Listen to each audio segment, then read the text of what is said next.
E aí quando Jesus chega, o que Jesus encontra? Jesus encontra um povo que está tão longe de Deus que nem entende quem é Messias. Quando Jesus chega, a intenção desse povo aí é: agora você vai ser, se você é quem diz que é, você vai nos libertar do César Augusto, imperador romano, vai acabar com essa palhaçada e vai nos catapultar à antiga condição do Davi e do Salomão. Você vai restaurar a nossa economia, você vai restaurar a nossa política, e você vai fazer de nós uma grande nação, rica, poderosa e próspera. E aí, quando Jesus morre, ressuscita e volta para o céu, a primeira pergunta que os discípulos fazem antes dele voltar para o céu é: Senhor, é agora o tempo que você vai restaurar o reino de Davi? Então esse povo está tão fora de sintonia com Deus, que eles estão pensando em termos estritamente nacionalistas. Eles não entenderam por que Deus os chamou, os fez como seu representante na terra, no mundo, como seu próprio povo. Bom, Israel foi escolhido, segundo o texto, ou segundo os textos da Escritura, para tornar Deus revelado ao resto do mundo. Israel, em segundo lugar, foi chamado, e é chamado no livro de Isaías, de servo de Deus. Israel é chamado para servir pessoas, órfão, viúva, e todas aquelas pessoas que em outras sociedades, na própria sociedade estrangeira que estão morando lá, não tem qualquer tipo de ajuda, qualquer tipo de amor, qualquer tipo de afeto, qualquer tipo de assistência. Eles foram chamados para ser servos, e Jesus encarnou essa missão de Israel na grande demonstração dele, quando ele pega a toalha e a bacia e vai lavar os pés dos discípulos. Isso aí é que Israel tem que ser. É isso aí. Ele é chamado para lavar os pés. O povo é chamado para isso. Israel foi chamado para isso, para fazer o que Deus queria fazer para o resto do mundo. E aí, isso mostra uma coisa para mim e para você, muito forte: que o fato da gente ter um chamado de Deus, uma escolha de Deus, uma aliança com Deus, isso vai implicar em responsabilidades com Deus. O grande problema hoje, queridos, é que nós estamos olhando os grandes privilégios dessa aliança de Deus, e estamos esquecendo os grandes compromissos dessa aliança com Deus. A maioria das pessoas hoje quer saber das grandes e maravilhosas, incontáveis promessas de Deus, mas não está muito se importando com a questão das demandas de Deus para com a sociedade. Como eu disse, Israel se tornou um povo nacionalista, voltado apenas para foco político, tradição religiosa e econômica. O que Deus vai fazer? Deus vai trocar Israel pela igreja. Você quer saber por que surgiu a igreja? A igreja surgiu para cumprir um lapso, um hiato, para cumprir uma vaga, um vácuo que Israel deixou e não fez. É só por isso que a igreja nasceu. A igreja nasce para ocupar o papel de Israel.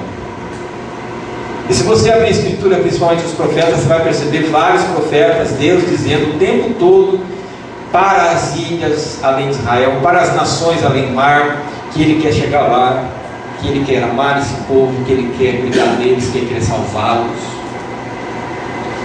Você vai entender por que Jonas vai para Nínive, povo assírio, e por que fica louco da vida quando os assírios sinalizam arrependimento. E quando Jonas fala: eu sabia que o Senhor é Deus misericordioso, eu sabia que o Senhor queria salvar esse povo.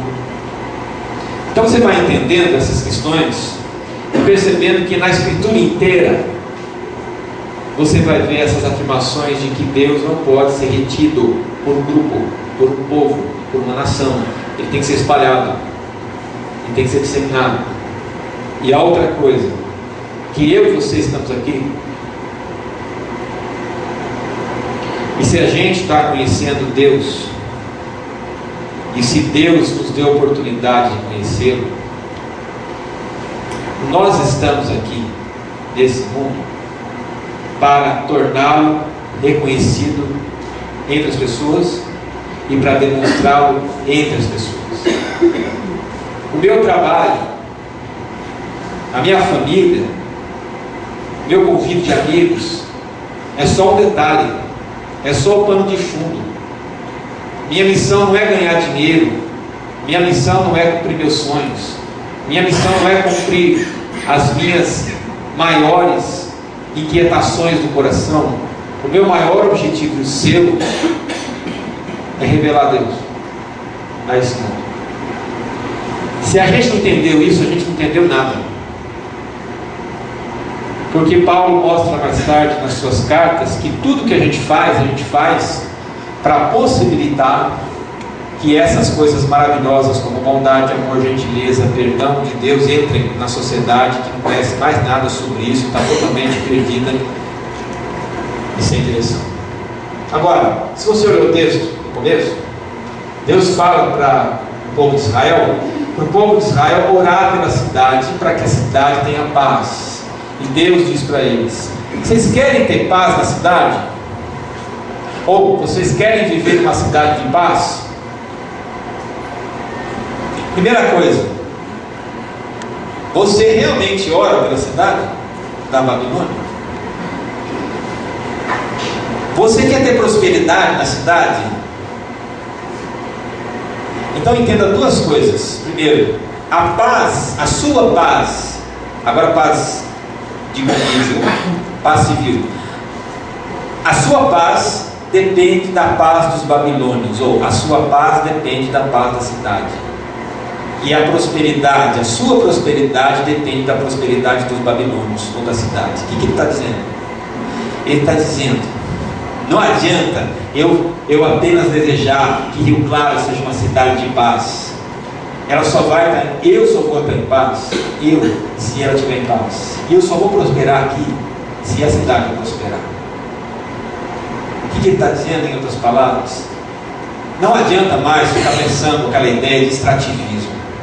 Eu estou aqui para ganhar dinheiro e para tirar o que essa cidade tem de bom. Você não é próspero se o outro não é. E você não tem paz se o outro não tem. Tem que parar com isso. Por quê? Porque eu tenho que ter paz e o outro também tem. Eu tenho que ter prosperidade e o outro também. Então Deus está pedindo: olha, eu quero que os babilônios me conheçam minhas ações e vocês me representem lá no meio deles. Isso deve acontecer como? Não quero que vocês vão para o meio da praça, abram a Bíblia e fiquem berrando como cabras no cio. Eu quero que vocês convivam na cidade da maneira mais natural possível, mostrando a mim na cidade. Isso deve acontecer como? Vão se casar, deem suas filhas e filhos em casamento, construam na Babilônia, negociem na Babilônia, criem seus netos na Babilônia, vivam na Babilônia e amem a cidade da Babilônia. E me levem lá. Porque não importa onde você esteja, em Israel ou Babilônia, eu vou estar com você. É a promessa de Deus, Jeremias 29, vocês me invocarão e me acharão quando me buscarem de todo o coração. Agora, um detalhe importante, que talvez você não saiba, mas eu já dei uma pontuada aqui: Babilônia significa lugar de confusão, mas Jerusalém quer dizer lugar de paz. Percebeu? Se Jerusalém é lugar de paz e Babilônia é lugar da confusão, Deus leva a cidade de paz para morar no lugar da confusão. E constantemente Deus faz isso. Porque mais do que eu e você, Deus está insatisfeito com a falta de paz, justiça, bondade, amor, respeito e outras coisas. Mais do que eu e você incomodados, Ele está. Então várias vezes na história e várias vezes na era contemporânea, Deus vai pegar o seu povo da paz para levar esse povo da paz para o lugar da confusão. Por quê? Porque eu acho que nós cristãos que confessamos a Deus e a Jesus, nós é que vemos muitas coisas fora de ordem na cidade e no país. Deixa eu fazer um parênteses: eu não sou contra a política nem políticos, mas eu acho que quem vê e percebe e sente os males da cidade não são os políticos que estão atrás das cadeiras. Quem vê, sente e resolve se incomodar com isso são aquelas pessoas que estão sintonizadas com Deus e não suportam ver isso e dizem: não dá para continuar assim, que como Jesus vão chorar pela cidade porque ela não é o que ela tinha que ser. E como Ló, lá em Sodoma e Gomorra, quando ele vivia em Sodoma, diz a Bíblia que ele se afligia interiormente, a alma dele ficava angustiada por ver tanta coisa errada na cidade e ninguém fazendo nada, mas ele ficava aflito e ele se incomodava, ele queria fazer algo. Então, o que a gente vê? O que a gente é capaz de ver que ninguém está vendo? A banalização da vida, a violação da lei, o sucateamento da educação, da saúde, da segurança pública. A gente vê isso, mas a gente não se acomoda com isso. A gente vê a corrupção sem aparente solução. A gente vê a economia brasileira só voltada para os grandes investidores e não para o povo. Então isso incomoda a gente que é cristão. E por incomodar, a gente sente mais ou menos o que Paulo vai escrever em Romanos.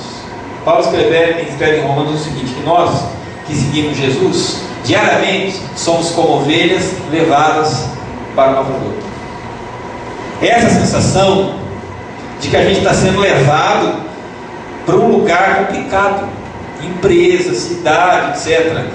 É nadando contra a maré, vivendo na correnteza contrária. Por quê?